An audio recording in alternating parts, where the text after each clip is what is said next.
ഇന്നത്തെ ഞങ്ങളുടെ യാത്ര എന്ന് പറയുന്നത് ഫ്രൈഡേ മാർക്കറ്റിലേക്കായിരുന്നു. ബസ്സിലിരുന്ന സായി ഭയങ്കര ഉറക്കമായിരുന്നു. ഇപ്പോൾ ഉറക്കമൊക്കെ എഴുന്നേറ്റ് അവൻ ചെറുതായി നോക്കുന്നുണ്ട്. ഇവിടെ കാണാൻ ഒരുപാട് സാധനങ്ങളുണ്ട്.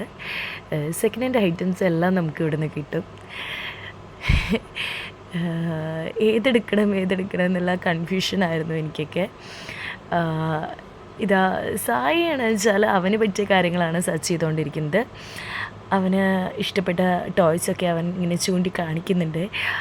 അമ്മ ഇത് വാങ്ങിച്ചു തരുമോ എന്നുള്ള തരത്തിൽ അവൻ ചോദിക്കുന്നുണ്ട്. പിന്നെ എല്ലാ സാധനത്തിനും അത്യാവശ്യം നല്ല റേറ്റൊക്കെ വരുന്നുണ്ട്. ഇപ്പോൾ പഴയ ഐറ്റംസും ഉണ്ട്, പുതിയ ഐറ്റംസും ഉണ്ട്. എന്ത് കാര്യമാണെങ്കിലും നമുക്ക് തിരഞ്ഞ് കണ്ടുപിടിക്കുക എന്നുള്ളതാണ് ഏറ്റവും വലിയ ടാസ്ക്. നമ്മൾ എന്ത് ആവശ്യത്തിന് വേണ്ടി പോയാലും തിരഞ്ഞ് കണ്ടുപിടിക്കുക. നമുക്ക് മനസ്സിന് വിചാരിച്ച് തിരഞ്ഞ് കണ്ടുപിടിക്കാൻ കുറച്ച് പാടുണ്ട്. കാരണം അത്രയ്ക്ക് നീണ്ടു നേർന്ന് കിടക്കുന്നതാണിത് ഈ ഒരു മാർക്കറ്റ് എന്ന് പറയുന്നത്. സായിക്ക് ആവശ്യമുള്ള കാര്യങ്ങളൊക്കെ അവനിങ്ങനെ ചോദിച്ചുകൊണ്ടിരിക്കുകയാണ്. ഒന്ന് കഴിഞ്ഞാൽ ഒന്ന് എന്നുള്ള നിലയിൽ അവൻ ചോദിച്ചുകൊണ്ടിരിക്കുകയാണ്. ഏട്ടനാണെന്ന് വെച്ചാൽ ഏട്ടൻ്റെ ഏതായിട്ടുള്ള കാര്യങ്ങൾ, അതായത് ടൂൾസും കാര്യങ്ങളൊക്കെ നോക്കി തിരഞ്ഞ് നടക്കുകയാണ്. സായി ഇതാ നെക്സ്റ്റ് പ്ലേസിലേക്ക് പോയി. അവിടെ ഇതാ കുറേ കാറുകളൊക്കെ കുന്നുകൂടി കിടക്കുന്നുണ്ട്. എല്ലാം ഉണ്ട്. അപ്പോൾ അവനിഷ്ടപ്പെട്ടത് ഇങ്ങനെ നോക്കിക്കൊണ്ട് നടക്കുകയാണ് അവൻ. അപ്പോൾ അറിയാലോ, സായിക്ക് ഇഷ്ടമുള്ളത് നോക്കിക്കൊണ്ട് നടക്കുമ്പോൾ എനിക്ക് ഇഷ്ടപ്പെട്ട കാര്യങ്ങളൊന്നും നോക്കാൻ ടൈം കിട്ടില്ല. ആ ഒരു വിഷമത്തിലിരിക്കുകയാണ് ഞാൻ. ഇരിക്കുകയല്ല, നിൽക്കുകയാണ്. ഓക്കെ, അങ്ങനെ അവനോട് അതങ്ങോട്ട് വെച്ചിട്ട് നമുക്ക് പോവാം, അച്ഛൻ്റെ അടുത്തേക്ക് പോവാം എന്ന് പറഞ്ഞ് അവനെ ഞാൻ വേറെ സ്ഥലത്തേക്ക് കൊണ്ടുപോയപ്പോൾ അവൻ ഇത് കാണിച്ചു. ഇതെന്താ ഇതിൻ്റെ പേര് എന്നൊന്നും എനിക്കറിയത്തില്ല. ഇതിൽ കയറി ഇരിപ്പായ അയാൾ.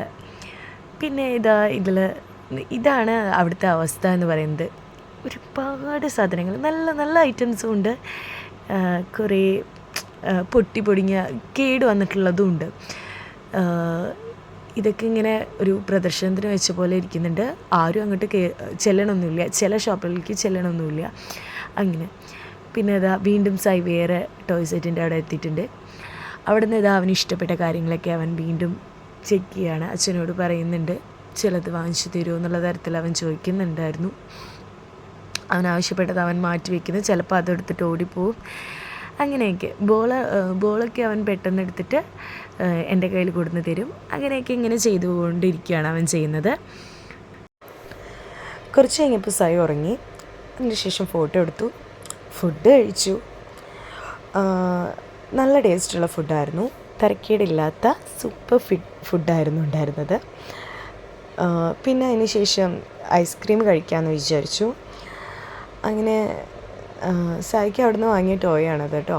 അവനത് ഭയങ്കര ഇഷ്ടപ്പെട്ടു. അങ്ങനെ അവനവിടെ ഇരുത്തി. കൃഷി കഴിഞ്ഞപ്പോഴേക്കും ഐസ്ക്രീം എത്തി. അവൻ കണ്ടപാടെ ഭയങ്കര സന്തോഷമായിരുന്നു. അവൻ്റെ വിചാരം അത് രണ്ടും അവനുള്ളതായിരുന്നു എന്നായിരുന്നു അവൻ്റെ വിചാരം. ഓക്കെ, അത് വേണമെന്ന് അച്ഛനോട് പറഞ്ഞപ്പോൾ അവൻ്റെ എക്സ്പ്രഷനാണത്. ഫസ്റ്റ് ടൈം അവൻ ഐസ്ക്രീം കഴിക്കുകയാണ്. ഇനിയും വേണമെന്നാണ് എന്നോട് പറഞ്ഞുകൊണ്ടിരിക്കുന്നത്. ഓക്കെ, അപ്പോൾ ഒരു വട്ടം കൂടി കൊടുത്ത് നോക്കുകയാണ്. അങ്ങനെ അവനിഷ്ടപ്പെട്ടു അത് നല്ല. പക്ഷേ അവന് കൊടുക്കാതെ ഞങ്ങളത് ഫുള്ളും കഴിച്ചു തീർത്തു. വീണ്ടും ഷോപ്പിംഗ്. അടുത്തുള്ളവരൊക്കെ അവനോട് സംസാരിക്കുന്നൊക്കെയുണ്ട്. അവനാരെയും മൈൻഡ് ചെയ്യാതെ ഇങ്ങനെ പോകുന്നുണ്ട്. പിന്നെ ഞാൻ പുറത്തിറങ്ങിയിട്ടും അവൻ വന്നിരുന്നില്ല. ഏട്ടനവിടെ ഉണ്ട്. അവനവിടുത്തെ കാഴ്ചകളൊന്നും കണ്ട് മതിയായിട്ടില്ല. മടുത്തു എന്നാണ് പറയണേ, മതിയായിട്ടില്ല. അങ്ങനത്തെ ഒരവസ്ഥ. പിന്നെ അവന് ഇഷ്ടപ്പെട്ട എല്ലാ വെഹിക്കിൾസും ഇവിടെയുണ്ട്. അപ്പോൾ ഓരോന്നായിട്ട് അവൻ കയറിക്കൊണ്ടിരിക്കുകയാണ്. ഇതിലൊക്കെ ഇരുന്നപ്പോൾ അവൻ്റെ സന്തോഷിക്കുന്ന മുഖമാണ് ഞാൻ കണ്ടിട്ടുള്ളത്. പക്ഷേ ഇതിൽ കയറിയപ്പോൾ അവൻ കുറച്ച് പേടിച്ച പോലെ എനിക്ക് തോന്നി. അവൻ വീണ്ടും ഇങ്ങോട്ട് ഇറങ്ങാൻ വേണ്ടി നോക്കുമായിരുന്നു. അവനെ അവിടെ പിടിച്ചിരുത്തി.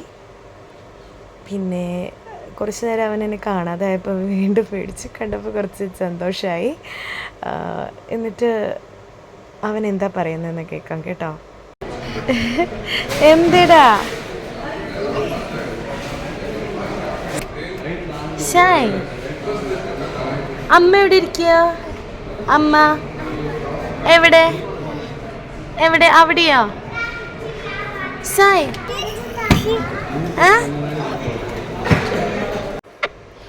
വളരെയധികം ഹാപ്പി ആയിട്ടുള്ളൊരു ദിവസമായിരുന്നു ഈ ഒരു ഫ്രൈഡേ എന്ന് പറയുന്നത്. സായി ആയിട്ട് നന്നായിട്ട് എൻജോയ് ചെയ്യാൻ പറ്റി.